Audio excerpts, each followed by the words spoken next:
Sir Vishnu గారు, మీ అనుభవం, మీకున్నటువంటి రాజకీయ అనుభవంతోనే చెప్పండి సార్. ఎప్పుడైనా సరే మాది చేతగాని ప్రభుత్వం అని ఏ సీఎం అయినా అనడం మీరు ఎప్పుడైనా విన్నారా? చేతగానప్పుడు ఎందుకు పాలన, ఎందుకు ఎందరు మంత్రులు? ఫోటోలు పెట్టా, వాళ్ళు చేతగాదన్న మంత్రుల ఫోటోలే.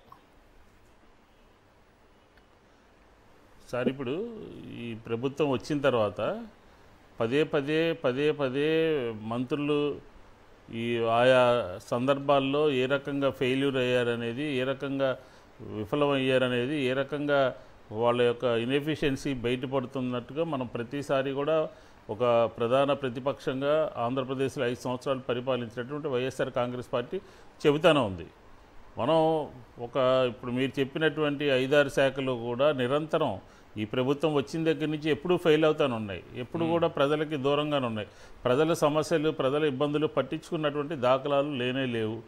ఈరోజు ఫస్ట్ మనం యూరియా గురించి తీసుకుంటే, యూరియా కొరత ఏర్పడింది, మీరు సక్రమంగా అందించండి, రైతుల పక్షాన్ని నిలబడండి, మా ప్రభుత్వ హయాంలో మేము తీసుకొచ్చినటువంటి ఆర్బీకే వ్యవస్థని పటిష్టపరిచి రైతులకి మేలు చేయండి అని చెబితే, ఇందాక మీరు చూపించారు కదా, ఒకటి YSR Congress party fake party అని చెప్పని, ఎవరైనా యూరియా గురించి మాట్లాడితే బొక్కలో వేయండి అని చెప్పని, ఇట్లా రకరకాలుగా ఆయన ఇష్టానుసారంగా మాట్లాడాడు.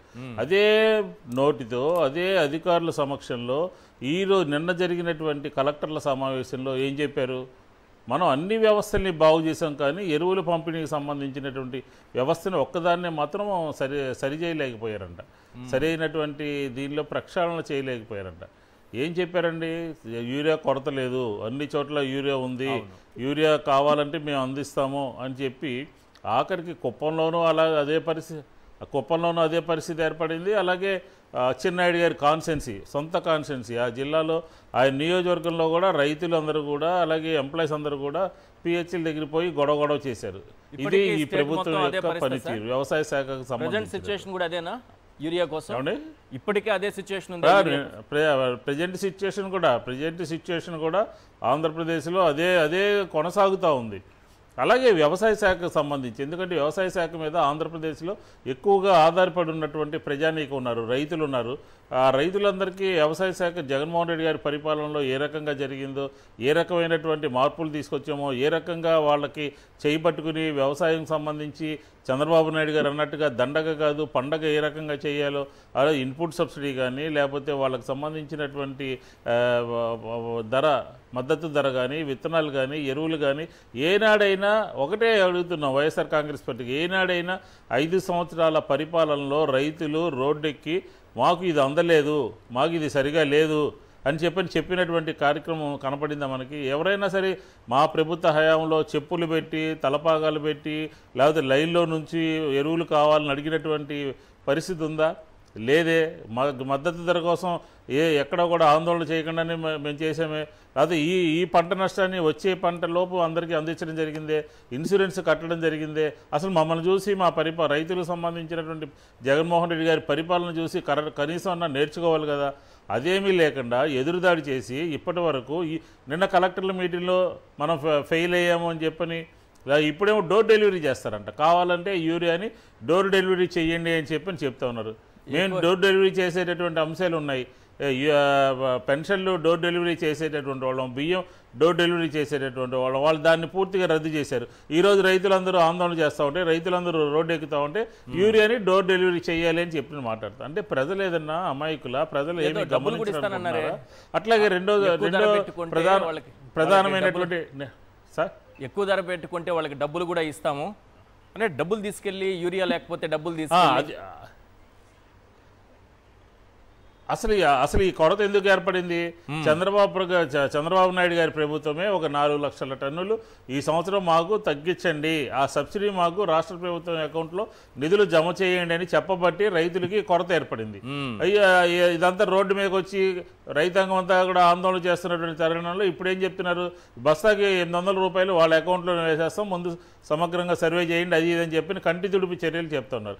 అదే నిన్న దీంట్లో రైతాంగంతో పాటు యూరియాకు సంబంధించినటువంటి అంశంతో పాటు ఇంకొక ప్రధానమైనటువంటి అంశం వచ్చింది. 5-6 రోజులుగా డయేరియాతో విజయవాడ న్యూ ఆర్ఆర్ పేటలో ప్రజలందరూ కూడా దాదాపుగా 600 మంది హాస్పిటలైజ్ అయితే, అది కూడా కనీసం దాని కారణం ఏంటనేది తెలుసుకోలేనటువంటి అసమర్థ పరిపాలన రాష్ట్రంలో కొనసాగుతోంది.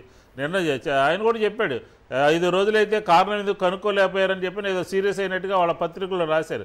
మనం ముందు నుంచి చెప్తా ఉన్నాం డయేరియాకి సంబంధించినటువంటి చర్యలు తీసుకోండి అని చెప్పని.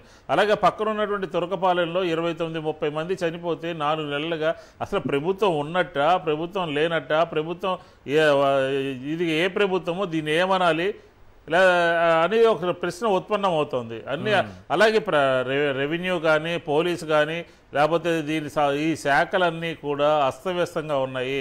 పైన ఉన్నటువంటి అధికారులను కూర్చోబెట్టుకుని వాళ్ళకి ఏదో ఉపోద్ఘాతం ఇస్తే సరిపోదు. కింద నుంచి ప్రక్షాళన చేసుకుంటూ రావాలి, ప్రజలకి అందుబాటులో రావాలి. పరిపాలన తెలియకపోతే జగన్మోహన్ రెడ్డి గారి పరిపాలన కాపీ కొట్టి ఏ రకంగా చేశారో మీరు చూసుకోవాలి.